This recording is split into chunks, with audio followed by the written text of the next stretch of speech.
እኔ ምለው ማለት ነው ቤተሰብ ጽጌ ሩታን ካልሆንኩኝ በግድ አልሽ ማለት ነው። የያዘችው ነገር ሁሉ ያምርሻል ማለት ነው። ሰላም ሰላም ቤተሰቦች እንዴት ናችሁ? ሰላም ናችሁ ወይ?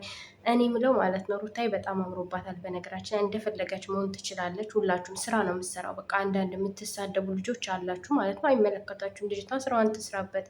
አትጫኗት፣ ለቀቅ አርጓት ማለት ነው። እና ሜሪ ደግሞ ሲጀምር አንቺ ባለፈው ከህይወታቸው ወጥቻለሁ በኦዲየንስ ፊት ብለሻል።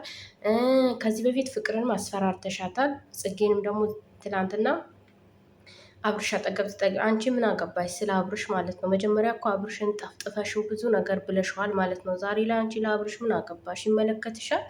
አይመለከትሽም። የበጠበሻቸው እኮ አንቺ ነሽ። ትዳራቸውን ያፈረሽው አንቺ ነሽ።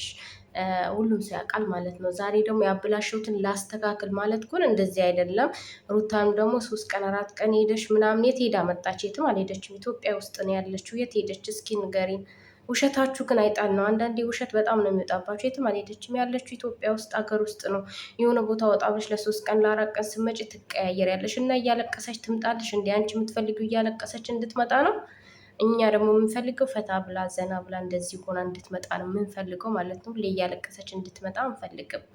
በጣም የምንወዳት ብዙ ኦዲየንሶች አለናት ማለት ነው። ምክንያቱም ብዙ ሰው እርግጠኛ ነኝ አይፈልግም የእሷን ለቅሶ፣ ማናችንም አንፈልግም።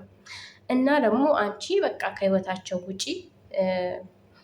በነገራችን ላይ እነሱ አልተጣሉም፣ ዛሬ ላይ ያስመስላሉ እንጂ ማለት ነው። ሁላቸውም አንደ ጽጌ፣ ዳኒ፣ ሜሪ ምናምን አልተጣሉም ማለት ነው። ግን ያስመስላል። እና ደግሞ ሩታ ካያቿት ፀጉሯ ራሱ አንድ አይነት ነበር፣ ልብስ ብቻ ነው የቀየረችው ማለት ነው። ልብሶቿ ግን ሁለቱም ያማምራሉ። እና ደግሞ የኛ ሞዴል ሁሌም ፈታ በይ እንደዚህ ሆነሽ እንድትመጪ ነው የምንፈልገው ማለት ነው።